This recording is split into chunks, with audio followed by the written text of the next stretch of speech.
preacher's daughter. And I'm Eden, and I'm also a preacher's daughter. And this is Gay Girls, Good God. Christian content from a queer perspective. So yeah, we're changing that permanently to preacher's daughter. We thought it was appropriate with the last episode being Ethel Cain, and then me finally indoctrinating Kayl into the world of Ethel Cain for once and for all.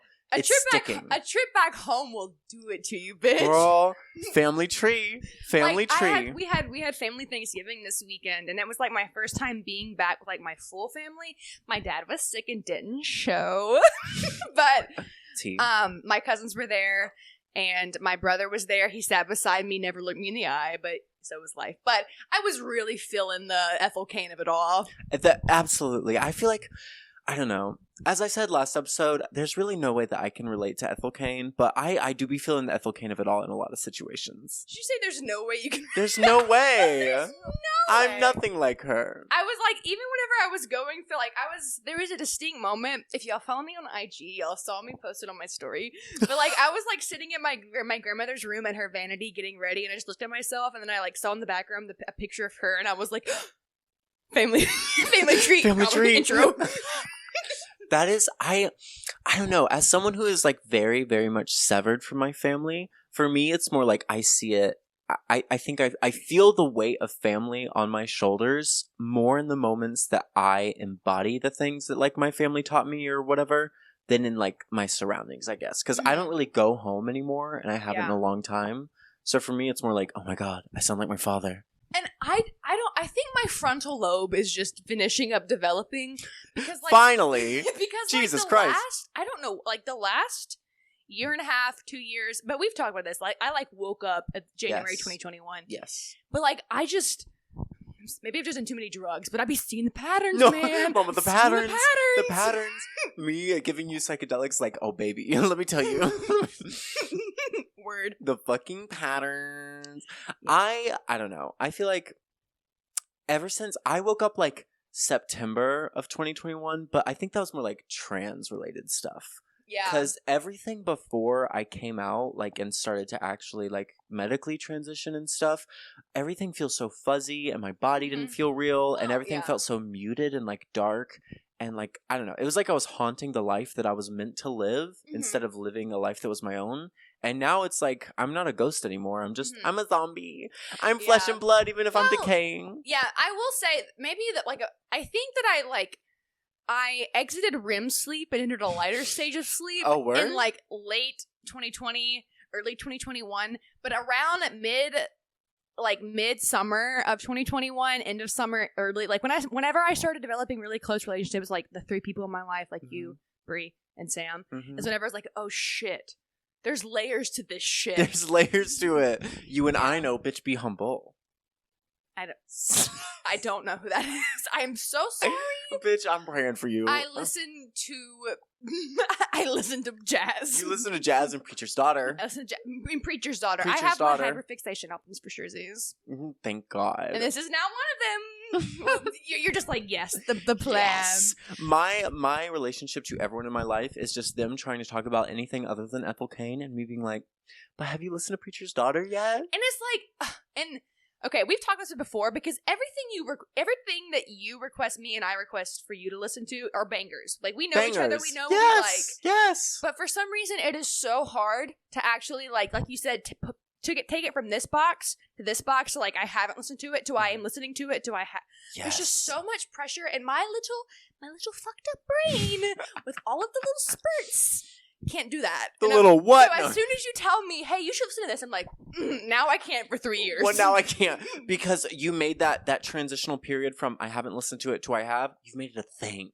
Yeah. And it's hard to do things when you're depressed. And especially like when you request stuff, or like whenever your best friend requests you something, you're like, oh, I know this is going to cut me deep. I need to be in the right space. Yes, yes. And I'm glad that you waited until you didn't wait. I forced you to listen to it. I'm glad that I forced you to listen to Preacher's Daughter. But like, I listened to it that time, and I listened to it a few other times, just to have something on, but I never like really listened to it. And I was like, oh, yeah, duh, obviously. Yeah, of course. Oh, of course. Oh, the album called Preacher's Daughter is relatable and important to me? Wild. Whoa. So yeah, anyway. Well, what are we praying for? Sister Kayl, let me ask you first, who are you praying for? Well, I am not praying for who, but for a what? Oh, word? I am praying to, after we get done, I'm praying to go into the bathroom, braid my hair, wash my face. Yes. Go to the bed, lay down, little snuggy fly, boom, 3 to 4 weeks, coma. Bitch. Well, I wouldn't say coma. Coma is kind of like, I don't think a coma, because like I've heard too many stories about that. Maybe just like and not a freezing either, because whenever you freeze, whenever you unfreeze, nothing has changed. I want time to pass. I think actually everyone should. I think that as a world, as a world, we should all take a 3 to 4 week nap. Okay. Because when we wake up, I won't have any withdrawals because I will be past that time period. Yes. I will be well rested. Everything will be so far in the past. Like that was that was a month ago. You know when they're screening when they're screening for suicidal ideation, one of the questions that they're told to ask you is, do you wish that you could just go to sleep for weeks or months and not wake up? On an unrelated note, I'm praying for you. Me thinking I was doing a silly little bit, and you'd be like, "Hey, you're suicidal." Hey, girly, let's go on down the street to the loony bin. We get home. Am I right? Hey, we've all been there. Preacher's Daughter Core. You're not depressed. That's okay. Episode part 2. We actually don't do what we have planned for today. Literally, we just talk about it. Anyway, besides me, what are you praying for, Sister Eden? I'm praying for. You know what? I'm going to be selfish again and pray for my people. I am praying for anyone who is not going to their biological family these holidays. I think that it is such a, I don't know. In the grand scheme of things, it is it's very small, and we all grow up being like, eventually, of course, you're not going to go back to your family for Christmas or Thanksgiving for a multitude of reasons, whether you're straight or gay or strange to them or not. But when you're queer and you know that, you can't go home for those holidays, either because you're not allowed to, you're not wanted, or you know that even if technically they would allow you to, it would be a very painful experience for you. That shit sucks, you know? Yeah. I think that especially for trans people, that kind of severance that can occur, it can just make you feel really adrift. Because, when you have friends that are as close as family and you call them your family, you can still feel like biological family is like a foundation upon which you build everything. And while the house is what you live in and that's what's important, it's only because you have that foundation there that you can have that home in the first place. And a lot of people don't realize that until they have, most people never do, but unless you have that foundation taken away, it's really hard to learn how to live a life without that, you know? Yeah. And then I don't know, the process of learning it is difficult, but it's very fulfilling. And I think that the conundrum of queerness is that because you are denied so many opportunities or possibilities, it forces you to find meaning and beauty in things that other people would never even think to look for. And it's very fulfilling in its own way, but it's a hard journey. You know, when I was out as a bisexual man or whatever, it was something that we could get along with, just not speaking about. Avoidable. Yeah. It's once I'm trans, it becomes so interpersonally, even grammatically unavoidable that it just there's no way to avoid that friction. And I think that is one main divide in the queer community between trans and otherwise queer people, that does I don't know. It's interesting to think about because it's not a better or worse thing. It's just it's a very unique, I don't know. It's a very unique thing. And even you have taught me so much about my femininity. And I just think that's like you said, the last episode, you said, when you go over the mountaintop, you see the other side. And I don't know. I feel specifically the trans community has been able to share so much with the broader queer community, and it's just I really cherish that. Shout out to trans people. real. Shout out to trans women of color in particular, because they are the queer community. Yeah, the rest of us are just they are the foundation. Literally, absolutely. Now, after our 15 long tangent about our familial traumas and Preacher's Daughter, would you like to jump into the episode today? You want to talk about fanfic? Oh my god. Okay, so everyone knows who King David is. Yeah, everyone. Everyone. Not everyone. Us forgetting that we were raised in a cult. Exactly. So I want to talk about King David, but specifically a younger King David. A growing, coming of age young David. A gay young David. Oh my god. And not just David, but David and Jonathan. Yes. So, what I first want to do before we jump in is I was a preschool Bible school class leader. Okay. If you know what Awana is, shout out to you, first of all. I was an Awana Cubbies leader. I went through the whole Awana program and then came back and taught Cubbies because 4-year-olds are funny as hell. True. So, I think anytime that I give a Bible study, I'm going to start by giving you the Cubby study, which is how I would tell my Cubbies. Wait, that's so cute. Okay. 4 for a second. For a second, bitch. I feel like I've been 4 for ages. Real. Okay. Can you imagine, for a moment, if Robin were to get in trouble and Batman chose not to help him? Can you imagine what it might be like if Snoopy fell in a well and Charlie Brown said, "Oh well, I'll just get a new dog"? Can you imagine if Scooby-Doo were to bail his friend Shaggy and let him go chasing after ghosts and monsters alone? First of all, they're the scaredy cats. They don't chase the monsters and ghosts. I'm continuing. It's unthinkable, isn't it? Truly. On so many levels. Our story today is about 2 best friends, David and Jonathan. David was a shepherd boy chosen by God to become Israel's next king. Jonathan was a prince, the son of King Saul. After David killed the giant Goliath, Saul brought David into his home. David and Jonathan became best friends. They shared everything with one another. But as David grew into a man, Saul's jealousy threatened to drive a wedge between the 2 best friends. David and Jonathan found out that his father wanted to kill David. He warned his friend and sent him away. Sending David away would also cost Jonathan his rightful place as king of Israel. But Jonathan put his friendship even ahead of that. Likewise, David kept his promise to Jonathan. When Jonathan died and David became the king, David found one of Jonathan's remaining children and brought him into his home. By right, that child could have been a threat to David, since he was the son of the prince. But David vowed to protect Jonathan's children, and he kept that promise. So that's what you would have heard growing up. And that moved me. So maybe I am a 4-year-old. So that's like the story you hear growing up is a tale of friendship. It's a tale of loyalty and trust and sacrifice. But this is Gay Girls, good God. Listen, there has been, since queer thinking came back into the forefront, it's always been there, but since, it's been in the foreskin. In the foreskin of society, that's been, cause for question is oh, David and Jonathan. What was up with that? So, David and Jonathan, were they gay? I think that, because there's a couple of people in the Bible who are like this. It's just a biblical investigation, as we talked about. Investigation. Ancient Hebrew dick into booty hole. Ancient Hebrew anal. Exactly, because there was men be fucking. The rustle of paper followed by men be fucking. Flipping through your pages. Where am I? Somewhere, just wait. Men be fucking. Page 23. Oh my God, yeah. I mean, have you seen a chiseled jaw? Anyway.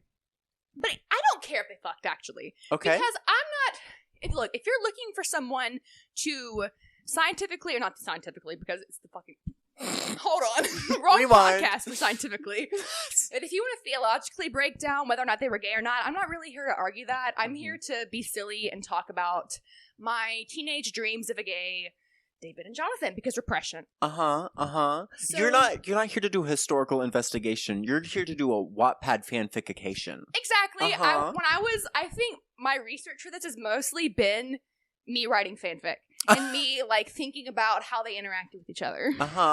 You just imagining, so what if these 2 twinks, Well, I don't know if they're twinks. That's the thing. I can't decide whether David and Jonathan were twinks, or if they were more an Ian Gallagher and Mickey from Shameless situation. Okay, I see that. Because they were both soldiers. They were both fighters. They had fought in wars. But that doesn't but you can be a fairy and do that too. The great question of this podcast, were David and Jonathan mask for mask? That's what we're really here to answer. Which one was the femboy and which one was the... I have always pictured, just based off, we'll get there in a second, but based off the biblical accounts, I have always assumed that Jonathan was sort of David's first, like, true, pure love. Jonathan was David's manic pixie dream girl. And David was the butch lesbian. Because, like, for a long time, I've thought that they were both manic pixie. But because normally David is the manic pixie, but I think that Jonathan was the origin manic pixie. Me talking nonsense, people who haven't watched any other episode of us explaining this. Go back and watch the last 2 episodes if you want to understand the true dichotomy of the universe, which is manic pixie dream girl and butch lesbian. Because Jonathan is just so full of, like, love and care and very idealistic, and like, I feel like he is the person who changes David's life. Aww. So, I don't care if they Shorty, fucked. That's so gay. I don't care if they fucked or if they, like, had those kind of feelings in my brain, regardless of the definition, they were queer. That's kind of like what we were saying earlier, is it's like, the way we feel about each other and the way that we've changed each other's lives is so gay. We are so queer. We're so gay for each other. We're so gay for each other. Like, we aren't in, like, romantically or sexually in love. Yeah. But as 2 gay bitches looking across the ravine of straightness in this world. Yes, we find each other and say, hey girl! Hey girl! You listen to Preacher's Daughter, girl! Hey girl! Hey girl! It's very you dyed your hair today, girl! It's very that. We dyed our hair today. So, I think that they are soulmates regardless. So, all of the accounts of Nathan and Jonathan were written by Samuel.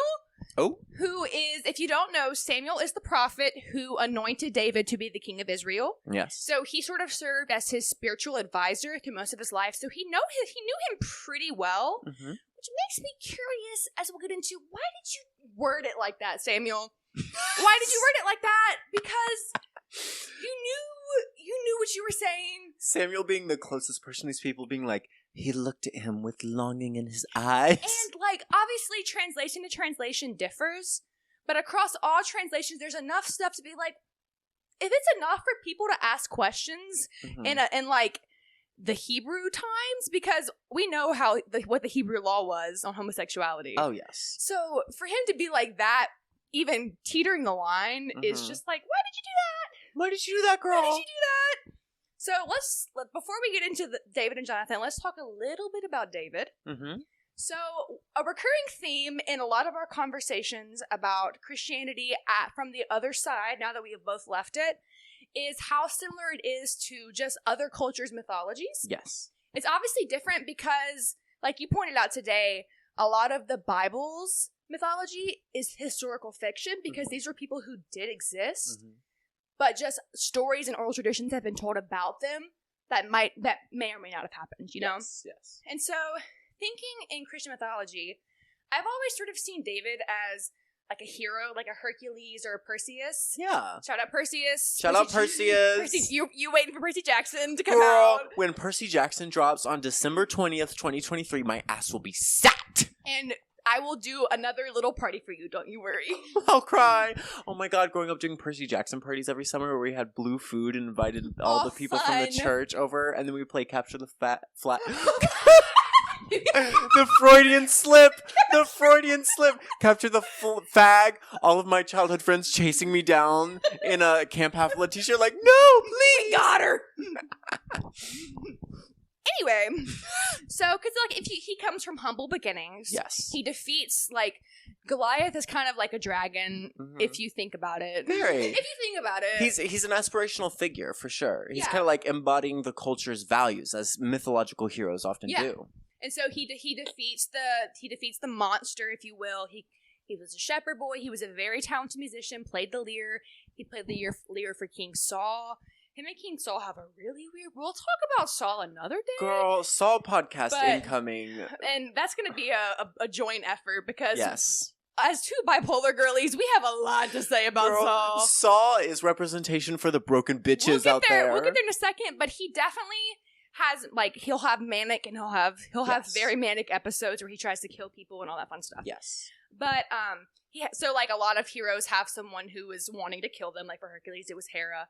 And yeah, so he has these humble beginnings, but then after he defeats Goliath and he gets anointed, his life goes exactly how you would expect it to if a man was told that he was anointed by God and then was worshipped. So Girl. A lot of stuff that, like, David did, I'm like, that's probably what a man would do if he had that shit happen to him. Because, sexually assaults Bathsheba. Mm-hmm. He has her husband murdered. I don't know if war crimes were a thing in the Old Testament. I think this was pre-Geneva Convention. Yeah, but he definitely committed some war crimes. It kind of seems like we're post-Geneva Convention now, though, so...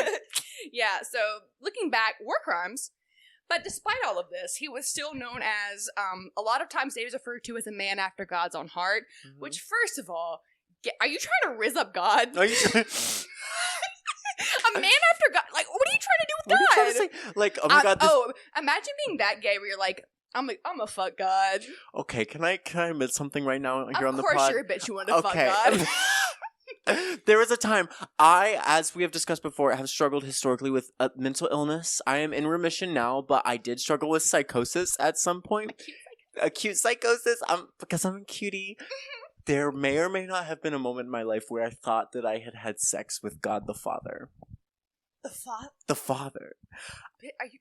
I will not be taking questions at this time. Word. Moving on. But... So looking back, and we'll talk about this topic I'm about to briefly say 2 to 3 sentences about later. Yes. But we still see that today, like the concept of anointment, where once someone has been designated by a large group of people or by one person with a lot of power, that they are the chosen one or they're the one with the power, anything that they do is automatically, like, forgotten. Anything bad they do. Mm-hmm.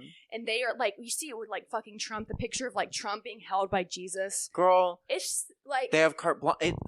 Mama, pastors. Yeah, it's pastors. It's because it's not about the actual values of the religion or an actual coherent ideology. It's about a cult of personality around like this maybe this is stupid, but it's like a parasocial relationship with a historical figure. Parasocial relationship. Yeah. About this figure, it's a parasocial relationship that goes in abstraction beyond parasocial because it's someone that doesn't even exist meaningfully. It's like with Jesus, or with, in this case, David, or in like a lot of people's cases, the pastor or whatever, or Trump.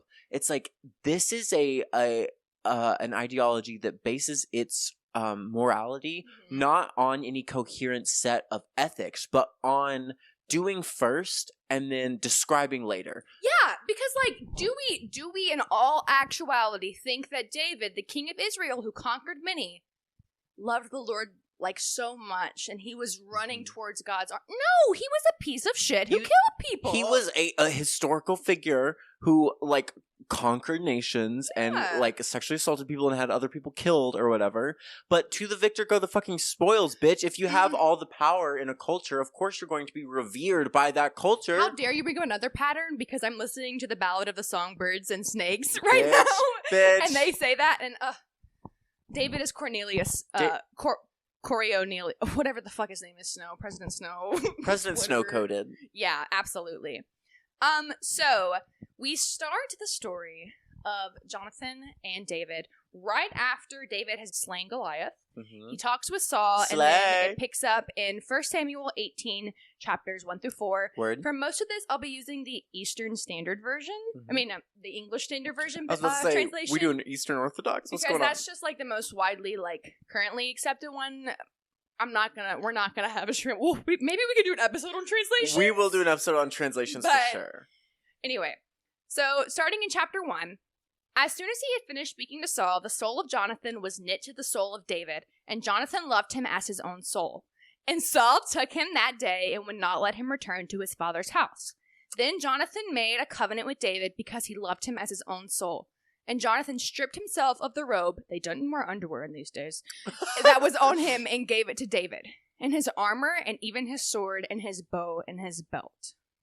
So, thoughts, reactions? Okay, aside from just the typical, like, that's gay or whatever, that's beautiful. Well, because Jonathan is a prince and thereby like a war, like high up in the military, and he's giving him his armor and his weaponry. That is like a big deal, and a lot of people think it's sort of like a dowry.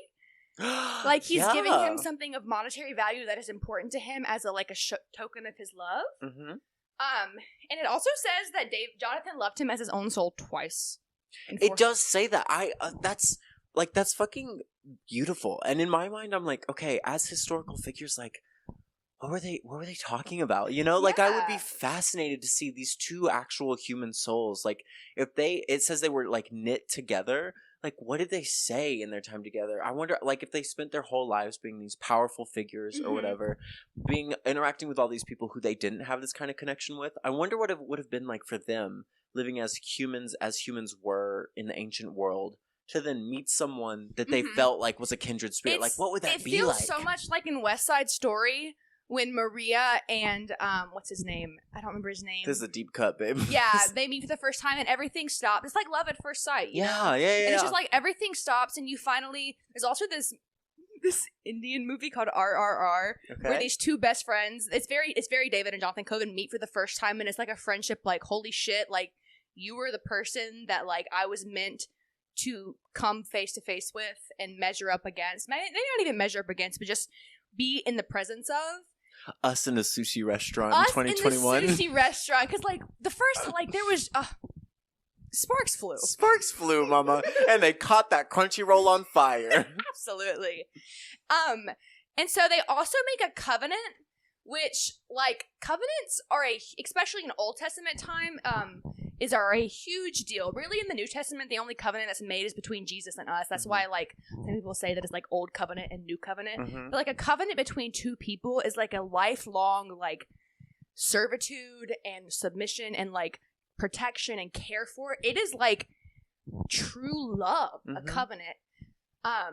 And I just think that's so gay. That's so gay. God. It is okay. Just to elevate this a little bit, like for anyone being like, oh, rolling their eyes or whatever. I genuinely do defend the use of gay or queer to describe things like this, because regardless, like Kayl said, I don't care if they fucked either. I know they did, but we'll get there. But Saul knows they did, bitch. But like the fact that I don't know, queerness to me and to a lot of I know scholars is just this idea of desire that goes beyond what is socially conventionally acceptable and understood.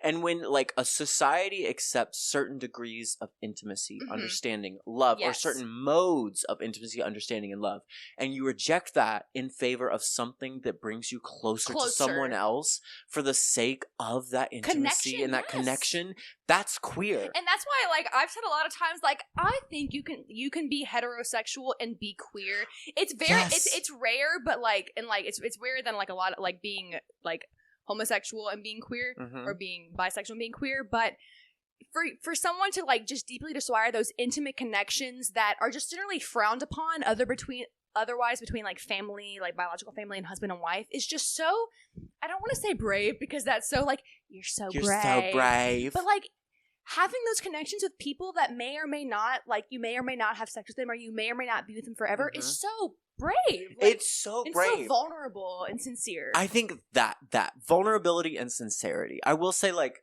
I do think people who are straight or heterosexual or whatever absolutely can be queer. And I'm not talking about the bitches, like, just because you wear thrifted fashion and fishnets. Right. Just because you have a sense of style does not make you queer. Just because you have a sense of style and shop at Goodwill does not mean you get a tranny pass. Like, you don't get to, like, you know. But I think that queer people know, and queer gay people know, and queer straight people know what the fuck is up when we say, like, queerness goes beyond simple sexuality. Right. And, like, a friendship, like, or any relationship, honestly, has never in the Bible, I think, been described with such passion and such vulnerability and such like genuine love as the story of David and Jonathan. And I think that's what makes it queer. Absolutely. There's a warmth to it. I haven't like read through the Bible in years because I stopped believing when I was like a lot younger than you were. Oh no, going to seminary, this girl. Yes, absolutely. And so like in this episode, you're telling me a lot of things that I absolutely don't remember or whatever. But I remember even after all these years, I only read the story of David and Jonathan once. But we clocked it. We clocked it, mama. The gay bitches clocked it. The gay bitches clocked it. And I distinctly remember being like, this makes me feel kind of funny in my heart. Like, what is this? And then years later being like, that's gay. Like being like, I don't know what that is, but I want that. I want to hold it close to me, and I want to understand. You're going to make me cry on the pod. Ladies, is it gay to cry on the pod? Ladies. Unanswered questions from last episode. Is it gay to cry on the pod? So one thing that, so there's two sides of this. There's queer theologians, because for a little while I was on the track to be a queer theologian, because after I came to terms with my queerness, I still sort of was like, I'm gonna change Christianity. Bitch, you are a woman. You are you cannot change shit. You are a woman. You are a bull dagger, low down dyke, pussy fingering, munching. What was I? Me and my guitar against the world. Just a sad gay girl. Lucy Gray Bear. Bitch. Another reference to Hunger Games. What are we doing? I don't know. We are silly right now, by the way. Do you think they know? We've been consuming a bit of silly juice. Yeah. Weekends home. Weekends home, ladies and gentlemen. So, non-queer theologians, so I guess like real strict, I don't know, what is the word for non-queer? What is the word for non-queer? Just theologians? Theologians? I was waiting for you to get there. Theologians. Word. So they like to argue that the word that is used whenever it says that Jonathan loved... Shut the fuck up. I'm going to keep talking. That Jonathan loved him with his own soul. They say that love is not... Because there's different types of love in Hebrew. Yes. Some of them mean like this. They say that this one is like a political or brotherly love. And then... I politically love you? No. No homo, bro. This is strictly... Oh, that got me. Bitch, no homo, bro. This is about the election. I'm really Joe Biden and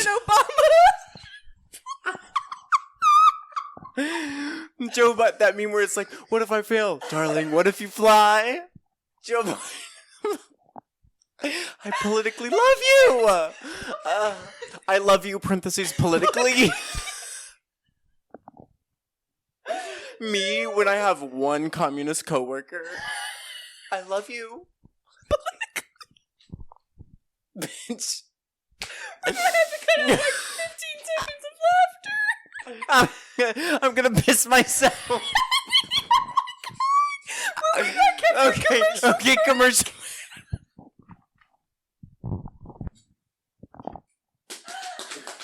Oh my god.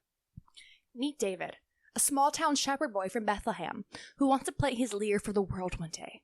Meet Jonathan, the rebel son of a violent king who only wants to see the softer things in life. After a coincidental meeting, the two are inseparable. The only problem is, Jonathan's father wants David dead. Will their love survive? Will generations be passed down knowing their love? Find out. In Pauline Shuver's next novel, He Brew It in My Heart. Coming this spring. Bitch, He Brew It in My Heart. Come on down to Billy Bob's Communion Wine Wagon. We got every kind of communion wine you could want. Yeah! We got non-alcoholic and we got really alcoholic. You never know which. You never know which. We got the grape kind. We got the lighter grape kind. We got the kind made for kids who break into their father's stash and get drunk in their spare time. We got some from the English professor whose fathers never loved her. We got it all. For just $9.99, you can have one thimble-sized cup of communion wine along with a weird little oyster cracker. And it is the biological body of Christ. If you're Catholic, if you're Baptist, it's just a symbol. Thank you. Transubstantiation. And we're back. Sorry, we had a little giggle fit. But we had a potty break, and we're fine now. Mm-hmm. The floor is wet, but we are good. Yeah, the floor is wet. There's a towel right here. So, as I was saying, the word used for Jonathan's love for David was like a brotherly or political love. Mm-hmm. But queer theologians are like, actually, that is the same word that Michal, who is one of David's wives, used for her love for David. David never says that David loves her. Oh. But it does say that that's the same love that she has for him. So if you really want to say that, like, marriage is about love and bonding and that type of covenant, you're either going to say that Jonathan and David had that, or that Michal and David didn't have that. So regardless of like what it translates as directly, it is canonical that David and Jonathan had the same type of love that David and his wife had. Exactly. And even more so, 1 Samuel 18:20-21, which is later on in that chapter, says, Now Saul's daughter Michal loved David, and they told Saul, and the thing pleased him. Saul thought, let me give her to him, that she may be a snare for him, and the hand of the Philistines may be against him. Because, Saul hates David. Therefore Saul said to David a second time, You shall now be my son-in-law. So, a second time actually does not mean a second time in the Hebrew translation. It means by two. So you are my son-in-law by two of my children. And some theologians say that this phrasing is a reference to Merab, who was Saul's other daughter, who David was originally supposed to marry, but something didn't work out. She married someone else. However, the way that's why the translation says that he said to David a second time, but that translation means by two. So a lot of queer theologians think that Saul is equating the covenant of Michal and David to the covenant of David and Jonathan, saying that you are joined to my family like two ways. That's so like everyone in their lives even knew that they were this close and important to each other. Love that. So I'm not going to read every chapter from here or section from here, but moving on from the story, 1 Samuel 19:1 is whenever we start to see, this is after Saul has become severely jealous of David. David used to play the lyre in Saul's chambers, but since David was anointed, people start to, say things like, Saul has killed the thousands, but David's killed the 10,000s. And Saul is someone who has, from the stories can be deduced to bipolar or something similar, some sort of manic depression, and he becomes paranoid and convinced that David is out to kill him or to take over or is a threat to him, so he wants to kill David. And Jonathan has this whole, in chapter 19, Daddy, I love him, no, moment. And Saul's like, you know what? I promise you, son, no harm will befall him. But then he's like, actually, I fucking hate that bitch. I do want to kill him. And so, in 2 Samuel 20, Jonathan goes to warn David. And I thought for some mixed media, it might be fun if we did a dramatic reading of their dialogue for 1 Samuel 20. So if you'll pick up your script right there on the floor. This right here? I will be playing the role of... Actually, I wish you'd have this one because in case you can't see certain things. Okay, word. I will be playing the role of David, and you will be playing the role of Jonathan. And this is right after Saul has, had this eruption on Jonathan and David being like, I'm going to kill him. So is this the original translation, or did No, this is the Kayl standard version. Oh, so this is your fan fiction. We're reading... This is the fan fiction. I read this, I wrote this about 2-3 hours ago on my first glass of wine. And now we're reading it 3 glasses deep. Or a bottle. Oh. And 2 gummies. And 2 gummies. So, again, I'm David, you're Jonathan. Word. Wait, let me get into character. Okay. We're lovers who were... And you were scared for my life. Okay, I have an important question before we start. Who is the top and who is the bottom? David is the top, Jonathan is the bottom. Word. So I'm topping this dialogue, which would probably be a change from normal. I'm about to bottom for this dialogue so hard.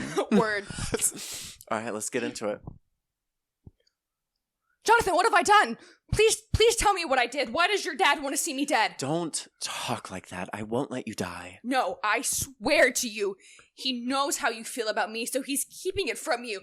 He doesn't want to hurt you, but I am sure as God above gives us life, I am a hop, skip, and a jump away from being dead. Whatever you say, I will do it for you. Here's my plan. Tomorrow, it's a new moon, which means it'll be dark for a while. I'll go hide in the field for a few days, and when your dad's episode is over, tell him that I had to run to Bethlehem for some family business. If that sets him off, then you truly believe that his anger is just, and if you do, please don't turn me in. I'd rather die by your hands. I could never bear to do it. Don't you trust that I'd warn you? How will I know if your father doesn't react well? No time. We have to leave now. Running. We stop. Okay, I swear to God, as soon as I know how Dad is doing emotionally and homicidally, I'll let you know, and may God punish me if I lie to you. If we never see each other... No! If I die... Stop! No, David, please. When we met, when we meet again, love me forever to keep me alive. But if I die, do not forget my family. God will protect those you favor. May he protect you as much as he has my father. And may he take down anyone who stands in your way. Swear you won't forget me. On your love for me. You know that I love you with all that I am. And scene!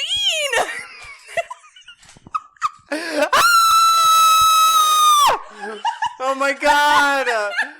And scene. So Jonathan does execute his plan and tells Saul. Saul's like, so I haven't seen the son of Jesse David around in a while. Where could he be? No reason that I want to know where he is, but is he around and is he armed or protected by anything? And Jonathan's like, no, he went to Bethlehem on some family business. He had to do a sacrifice. He'll be back in a few days. And Saul loses his mind. And Jonathan's like, no, Daddy, please, I love him. And then Saul, 1 Samuel 20, verse 30. This is where things get intense, and we're going to do a little deep dive. Okay. So, 1 Samuel 20, verse 30 says, Then Saul's anger was kindled against Jonathan, and he said to him, You son of a perverse, rebellious woman, do I not know that you have chosen the son of Jesse to your own shame, and to the shame of your mother's nakedness? For as long as the son of Jesse lives on the earth, neither you nor your kingdom shall be established. Therefore send and bring him to me, and for he will surely die. Then Jonathan answered Saul his father, Why should he be put to death? What has he done? But Saul hurled his spear at him to strike him. So Jonathan knew that his father was determined to put David to death. And Jonathan rose from the table in fierce anger and ate no food the second day of the month, for he was grieved for David because his father had disgraced him. Bitch, that is drama. That is like a TV show. Saul is clocking, Jonathan saying, do you think I don't know that you chose David in your shame? The word shame is so closely aligned with sexual, with sex in the Bible. So using the word, using a word for shame or choosing shame just means, what have you done with David that promotes shame? Which is just they fucked. They fucked. Bitch, they fucked. He's saying, you queer-ass bitch. He's saying, you have disgraced your mother's nakedness. This idea, I sired you through these heterosexual activities. And you think we don't know that y'all are fucking? Literally. That is so... Oh, and he was like a prince. This gay little prince. And he's saying, you doing this? If you want David alive, say goodbye to the throne, because he's the one who's going to take it from you. And so, I don't know. That makes the next part even sadder, because Jonathan's like, I'm willing to give it up for you, man. I'm going to cry thinking about these ancient twinks. Yeah. So the next section is Jonathan goes out to the field where David is hiding because the new moon is dark and he can hide with a servant boy, and he gives the signal shooting of arrows, and then he tells the boy, hey, we go collect the arrows and take him back so the cake is out of there. And then David emerges. And he's like, oh, hey, I was hiding. This is them saying their goodbyes, and it's 1 Samuel chapter 20, verses 41 through 42. And as soon as the boy is gone, David rose from beside the stone heap and fell his face to the ground and bowed 3 times. And they kissed one another and wept with one another. Kissing was a normal thing at the time, so don't look too much into that part. But was it with tongue? It doesn't say. It just says, and they kissed one another and wept with one another. David would be the most. Which is a weird thing to add. Then Jonathan said to David, go in peace, because we have sworn, both of us, in the name of the Lord, saying, the Lord shall be between me and you, and between my offspring and your offspring forever. And he rose and departed, and Jonathan went into the city. So this is the last, this is their goodbyes. They're saying, we will always be together, in heart and spirit. And the part where it says David weeping the most is interesting, because it has a lot of different translations for reasons, because it says they kissed and wept with one another with David weeping the most. In some version, it just says they shook hands while crying. Girl, these homophobic translations being and they were really good friends. Yeah, they shook hands and cried. They shook hands. They waved at each other from afar. The Hebrew translation, the Hebrew word where it says David weeping the most, means to become big or to grow. So that's just a little silly. So it says... Do you ever get a grief boner? And they kissed one another and wept one another. Until David grew. Oh, word. Oh, a word? Oh. And so David grew bigger. Well, you know, in ancient times there was no lube, but you know what there was? Tears. So if we're crying, mama, you gotta make hay while the sun shines. And going off of that, the Hebrew translation of the next line, where it says that they have sworn, both you and I, it says that they swore on their seed. Excuse me? Yeah. What? Did you not know this? No. Yeah. They swore on their seed. Does that happen in other parts of the Bible? That your offspring would be my offspring, and my offspring, your offspring. What the fuck? These bitches are swallowing nut. They're guzzling loads. I'm getting too vulgar. Phallic. Mama, it's Freudian again. A Freudian analysis of the Bible. Exactly. Okay, so after this, by the way, these have been used, this exchange between them, like, a lot of the exchanges between David and Jonathan have been used in, like, gay men's vows and, like, hetero couples' vows, but, like, a lot of gay men use these vows in their weddings. Wait, that's actually really endearing. Yeah. I love that. Yeah, word. And so, a little while later, Jonathan and Saul get killed in war. Aw, boo. Why would you drop that on me like I hadn't completely gotten invested in these characters? So, yeah, in 2 Samuel, when word gets to David, he's obviously heartbroken. He has a whole lament about it. This is the one part that I distinctly remember as a child, of being like, he's really torn up about this. It's like that one deleted song from Hamilton whenever Hamilton finds out that Lawrence died. Girl, okay, I have so much work to do. Separate fucking thing, but Hamilton and Lawrence, gay historical figures. Gay, dick into booty hole in revolutionary America. Revolutionary, all right. I don't know what that means. I just said it. Hey, baby, you want to start a revolution? By that I mean put my dick in your booty hole. So, I'm not going to read the whole lament, but one part, which is 2 Samuel 1:26, says, I am distressed for you, my brother Jonathan. Very pleasant have you been to me. Your love to me was extraordinary, surpassing the love of women. Okay, so we need to talk about how gay men can also be misogynistic. No, that's crazy. Not surpassing the love of women. Yeah, which is just like, I understand that, like, some friendships can be more, like, meaningful than romantic relationships. I definitely am not, like, saying that, but also, like, in my mind splits this. Do the people who are writing this know that? My mind splits this one of two ways, and it's like, if you're looking at this and you're probably a Christian or whatever, and you're like, okay, obviously we're starting from the starting point of like they are not gay. You read this and you're like, differ, like greater than the love of women. The love of women is sexual and romantic, whereas the love I had for you was like this different kind of love, and it was pure, and it was greater, or whatever. It wasn't about sex. It was never about the sex. It was never about the sex. But then there's this also a way of looking at it, which is like, is greater than the love of women, because love of women is sexual and romantic or whatever in the way that like society deems as allowed. Right. But like our love was greater than the love of women, like that society allows me to, and I will never have a love like with someone who is not like you know, and that because they're gay. There are certain lines about it that make me think like maybe they didn't fuck, but maybe like the relationship they still had was still gayer than any other, like that was still gayer than Neil Patrick Harris. No, mama. First of all, fuck Neil Patrick Harris. Yeah, fuck, that was the only gay man I could think of. Oh my god. We've been talking shit about Neil Patrick Harris, who by the way has done nothing recently. We just like we're just thinking about him. It's for Amy. It's for Amy. R.I.P. to Amy. R.I.P. to Amy. R.I.P. to Amy. We I don't know. I think that I'm too drunk. I forgot what I was saying. A word. Let's go back to the topic. I was talking about how that's why I don't think they fucked, is because like the relationship that they had was far more than any sex-derived, objectifying love that he had ever had with women, because it is very clear that David sees women as objects, as we learn, like, throughout the rest of his, narrative and his tellings.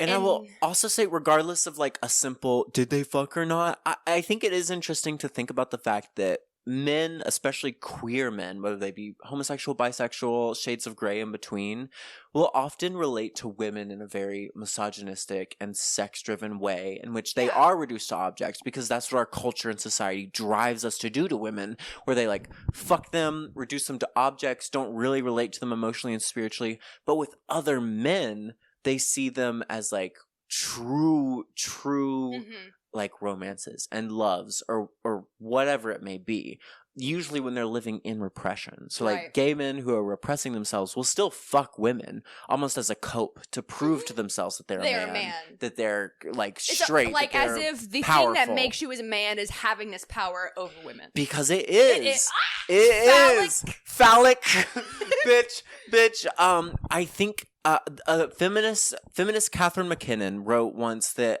like the construction of the female gender is driven through the dominant male view of sexuality. She was talking about porn, but basically it's like gender is a sexual construction. The way that we design gender is along the lines of men's sexual desire. And when you are a man who is attracted to other men or is able to build more meaningful and deep relationships with men than you are women, for whatever reason, whether you be gay or straight and just poisoned by misogyny or whatever, then that allows you to access an intimacy with men, and it also forces you to objectify and demean women in a way that like I feel like is unseen in other specimens. And so going back to that is like, I do think it's interesting that David's relationship with Jonathan was almost like his loss of innocence for the context or whatever, because after this, I would say, at least from my perspective, this is sort of where David's, like, anything that I love about David ends, is whenever Jonathan dies. And it's almost like a part of David died with Jonathan, which I just think is really gay. Really gay. Also, like, almost the idea of, like, before he was young and in love, he was on the run, like his life was tumultuous, but it was worth it for this man. And then once he dies, he just turns into this shell. I almost think of like President Snow. In the modern day, it's like just an alcoholic who fucks women and like nothing fucking matters. He's like, what does it matter anymore? He's literally the king. Like, he has all the power and the land and the money and the women he could want, but he never seems happy with it. And like, because there's a reason that the majority of the writings we have from David are laments. Yes. And him being like, I am so like broken and just upset. And you have to wonder if like it just has to like do with the way that he could never find someone who connected with him the way that Jonathan did. I will also say, I assume that every listener like understands and knows that like gay people have always existed or whatever, and you and I know that gay people have always existed or whatever. But I think it's one thing to intellectually know that, and another thing to actually sit and think.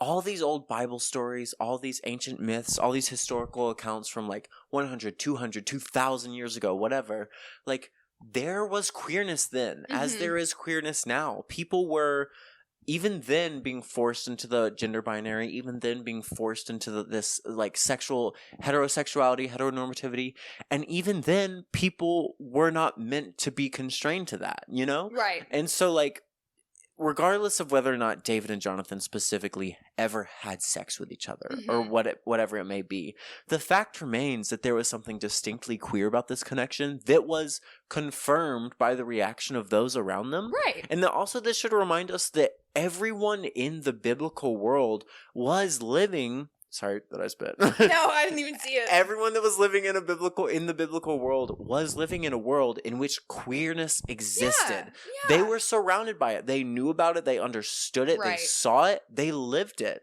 When we think about the Bible and Bible stories, we're forced to experience it from the perspective of these protagonists that have, through the filter of translation and mythos, been turned into these archetypes of Christian ideology and morality and straight heterosexual cisgender whatever. But there was like, bitch, they were gay. They were dick in the booty hole in ancient Babylon. I'm telling you, battle for your life, Babylon. And I don't don't know. I think that's also why it's so particularly heartwarming when you do stumble upon these historically queer stories. It's just something like reassuring, saying that like this has always been a thing, you know? It's just, there's just something like comforting, saying that like there are people who have felt these things and like experienced these things in a different way, obviously, because culture changes and society changes, but at the core of it, like they still had to experience these things that queer people experience and just feel the same way. From like 1980 or whatever to like 2012, I feel like the narrative was like homosexuality. It's this recent invention or whatever. It's this newfangled thing. It's stupid. It's immoral. It's disgusting. Which it's could AIDS. Be traced back to the Satanic Panic. By the way, a Satanic Panic episode incoming. But then like. The fact remains that it has been around forever, and I feel like eventually in the broader cultural consciousness we have all accepted that homosexuality in some degree has always existed, and that it's silly to even accept that it hasn't. And then since then, however, the conservative movement has pivoted to the idea that like trans people, that's the newfangled thing. It's social contagion. People are converting and convincing children that they're trans. Like trans ideology is this thing that's infecting people, that it's this newfangled idea that it hasn't been around. And it's like, for as long as the gender binary has existed, so have people that have broken the boundaries of it. For as long as the social construction of two biological sexes have existed, so too have the people who have biologically lied outside of it and have thus had to define themselves outside of it. Like queerness is an identity that is not aligned with biological signifiers. Fight me if you are a transmedicalist, I will eat you. It is identity that is aligned with a sense of desire and a sense of self that goes against dominant systems of gender hierarchy. Hell yeah. Fight the power, bitch. Fight the power. If you are a woman who loves women, if you are a man who loves men, if you are something that liest betwixt and you identify as such, if you are transsexual, if you are transgender, if you are intersex, like you are fundamentally undermining the social and cultural idea that there are two genders, that one is above the other, and that there are separate social roles in which like the power from one flows to the other to give them permission to do specific tasks for their own benefit. And by undermining that system, you like elicit a negative reaction. And I think that by looking to the past and seeing negative reactions from Saw or whatever, and seeing this long history of queerness as opposition to power, queerness as undermining of the systems of injustice, it gives us a better sense of this long and beautiful tradition that we as queer people have of those that push against the status quo, wherever it may be and however it may manifest. Elf. And can I just say, Elf starring Will Ferrell. Elf starring Will Ferrell, bitch. Mama, David and Jonathan, Elf starring Will Ferrell.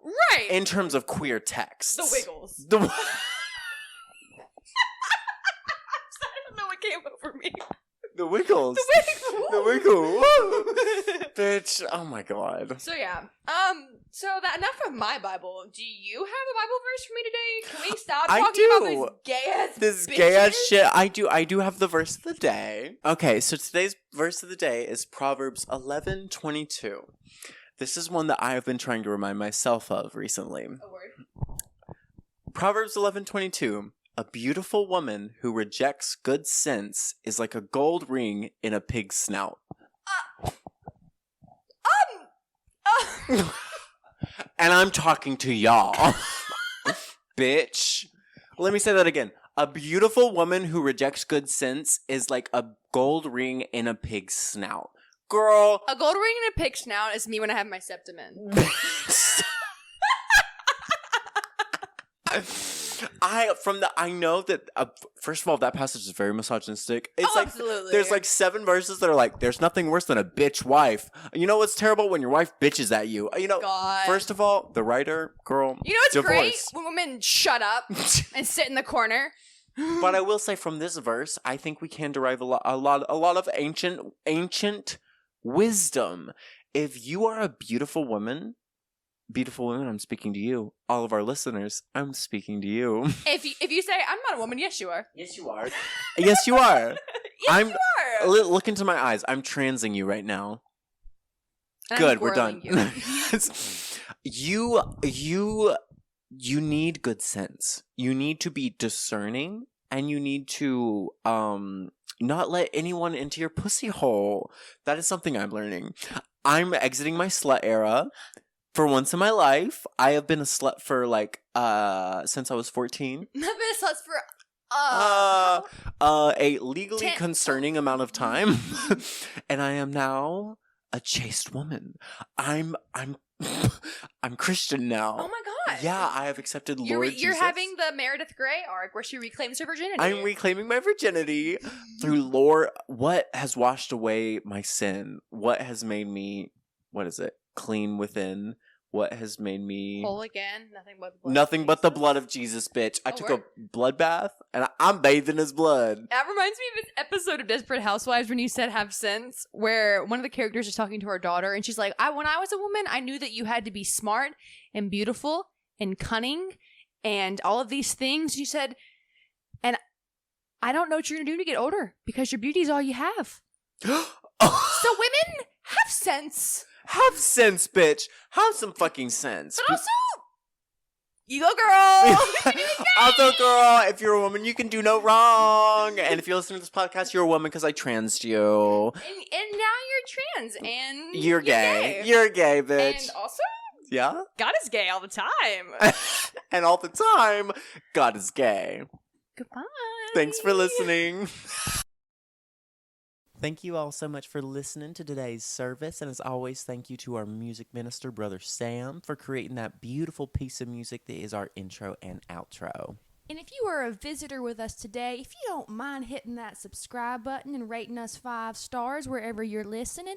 And if you love the show, next week when you come back, why don't you bring a friend? And remember, God is gay all the time. And all the time, God is gay.